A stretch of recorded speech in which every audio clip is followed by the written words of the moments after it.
Hey, I'm Tyler. And I'm Katie. You're listening to Not-Stalgia, the podcast that's one of the few things that didn't cause a moral panic in the 90s. Ooh, I love a moral panic. Kate, have you ever seen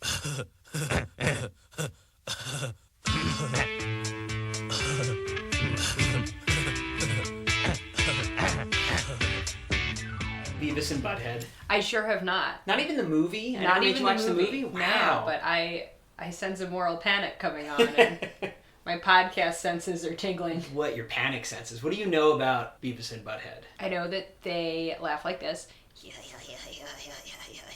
I know that they both constantly look like facially like they're getting a wedgie. And I know that they have really big foreheads.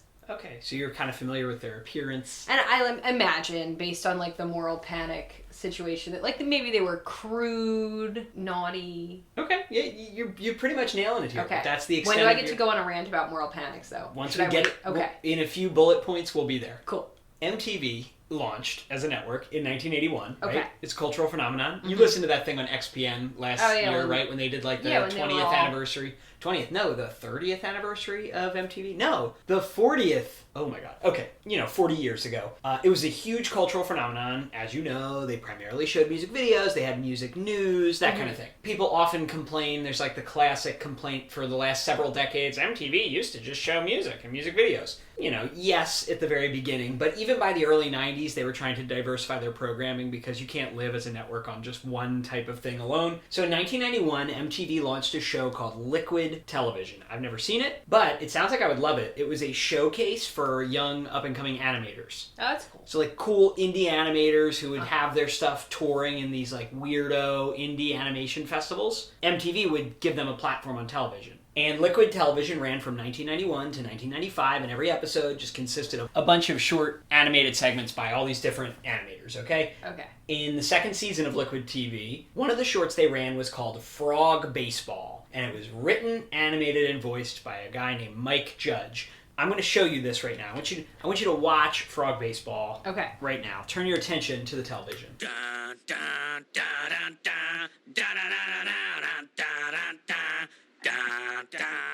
Dude, a frog! Frog baseball!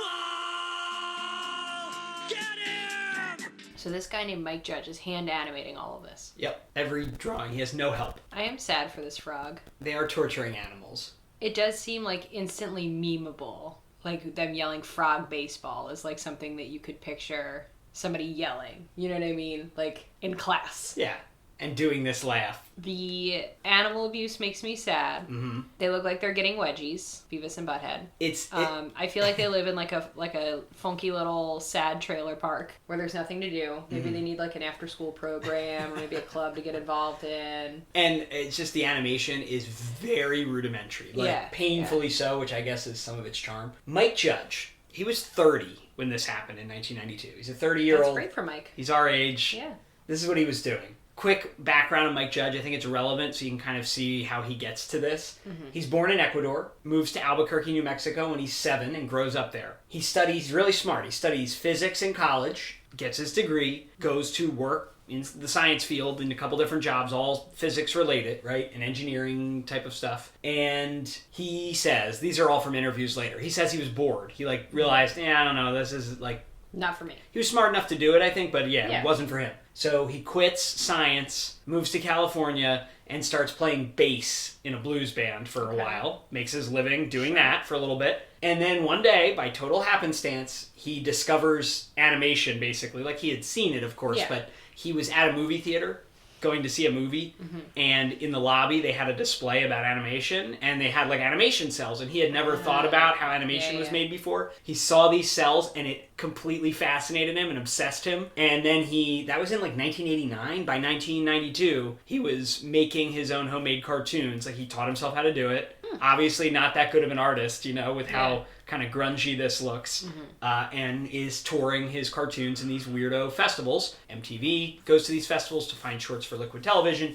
That's how he gets that short on TV. Okay? So that's his background. He had another Beavis and Butthead short on Liquid Television later as well, plus some of his other shorts were on Liquid Television that weren't related to them. One was called Office Space, which later would... Did you ever see the movie Office Space? No. He made that movie. Oh, that's nice for Mike. It was a short. The sort of seed of that idea was another weird short. After these two Beavis and Butthead shorts air, MTV orders a full series based on them because it was so popular. That began airing on March 8th, 1993 and ended on November 28th, 1997 after 200 episodes over 7 seasons. They later did an 8th season in 2011 with 22 more episodes. Here's the basic idea. You have these two grungy teenagers, Beavis and Butthead. There's a segment in each episode, and the episodes are really short, where they are doing some sort of adventure, like playing frog baseball or going to school or whatever, working at Burger World. And then the other part of the episode is them watching TV. And what they would watch usually would be real music videos that MTV would be airing. And they're just talking over it, making fun of it. So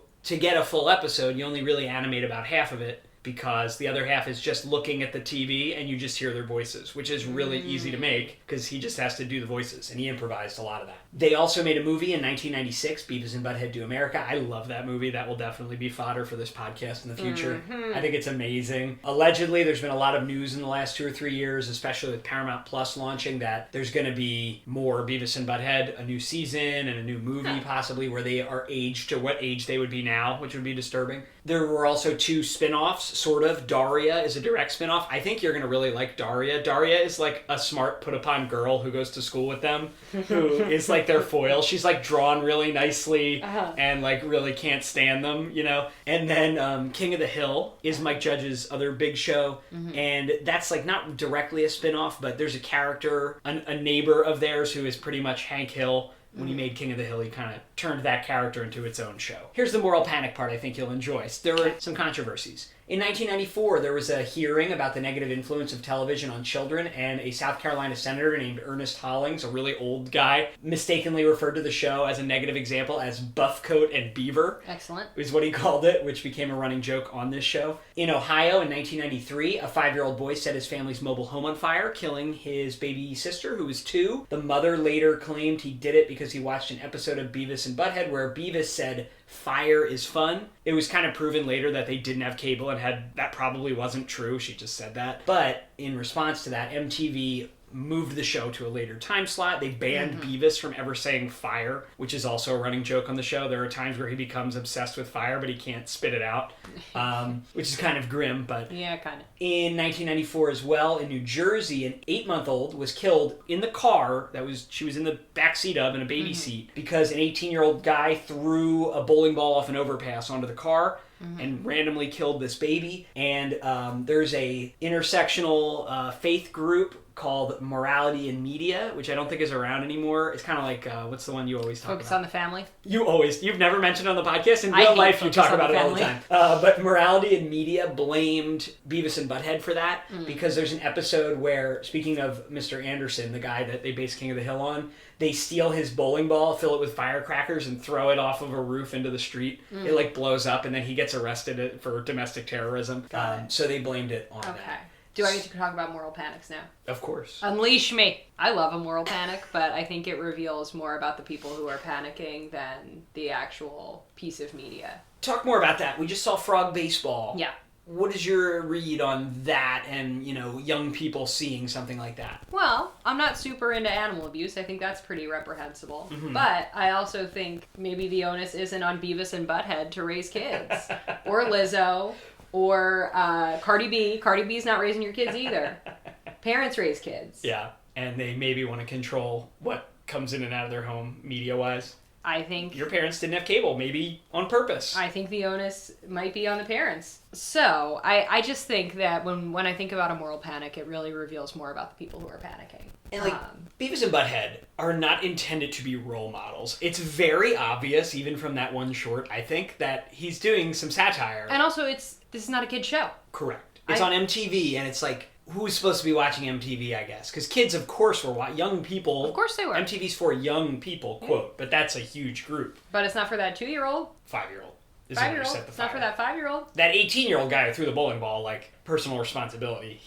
He chose to do that. But yeah. And again, it's like, what, you can't even do satire of people that you don't agree with because you're worried that kids will emulate it. Yeah, I'm with you, Kate. I agree. My experience with this show, before we start, I love the movie. But I haven't really seen a lot of the show because my parents weren't like, here, watch Beavis and Butthead. They did actually. I know often on this show... Good for your parents. It seems like on this show, I just had total free reign. I really didn't. I didn't get to watch R-rated movies until I was probably too young still, but a little older. I didn't just have carte blanche. Like, my mom specifically wouldn't let me watch South Park. And I don't really... Beavis and Butthead ended in 97, so what was I, 6? Yeah. I was kind of young anyway. Like, I wouldn't be seeking it out, but yeah, they didn't let me... I don't know if I discovered it on my own, if they would have stopped me, but they certainly weren't encouraging me to watch Beavis and Butthead. I saw the movie a little later in my teens. Sure. We did, however, have the Beavis and Butthead video game for Sega Genesis, which I was allowed to play, and you, like, fart and burp on people to defend yourself, and it's really dumb.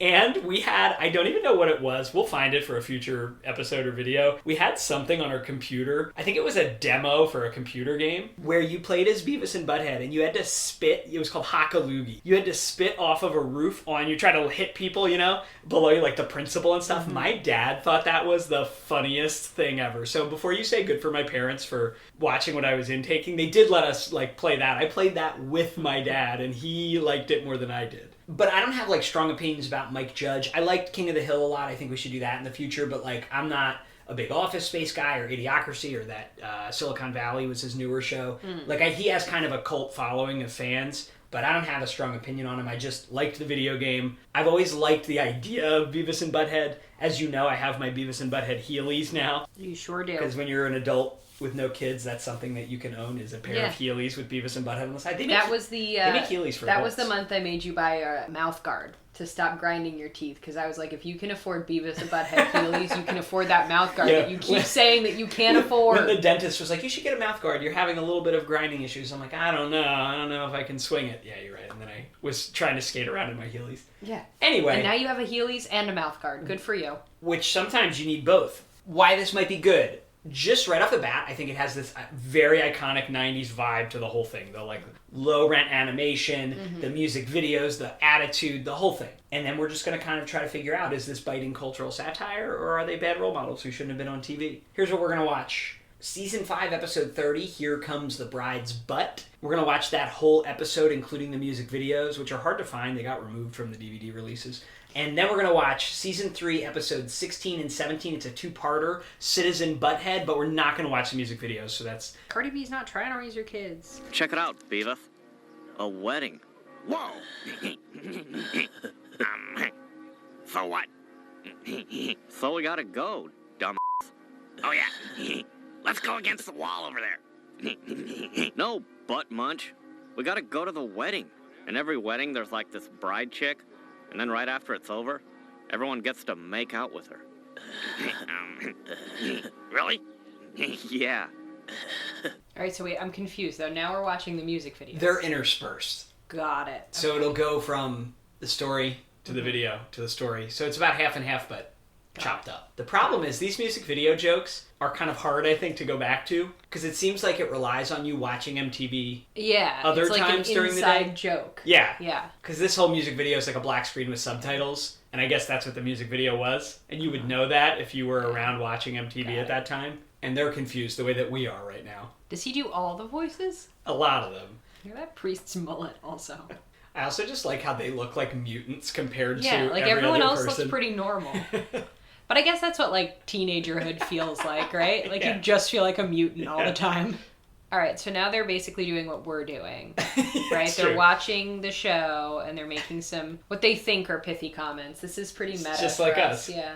You ever see this video? No. The Buddy Holly Weezer video. It's like they've injected themselves into Happy Days. That does sound like me when I sing the Laverne and Shirley theme song. Yeah, Beavis is just badly singing it while watching this video. This music video was included on the Windows 95 disc to demonstrate how powerful it was at showing videos. So I've seen it a billion times, not with Beavis and Butthead talking over it, of course. What do you think so far? It's not really holding my attention. All right, hopefully... And it's mostly because I don't know, I don't care.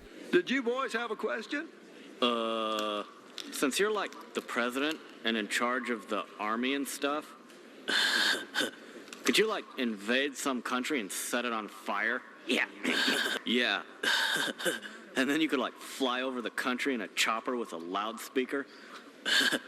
And you could yell, "I am the president of the United States, the most powerful nation on earth. and you must bow down and kiss my butt. Yeah, the streets will flow with the blood of the non-believers. Oh, look, President Clinton having a run. President Clinton is at Beavis and Butthead's high school. I just feel like Beavis and Butthead need to start like a film club or a music club, something. Yeah. Because they just seem like they're at home a lot by themselves, and it might be good for them to get out. Makes a couple new friends, you know?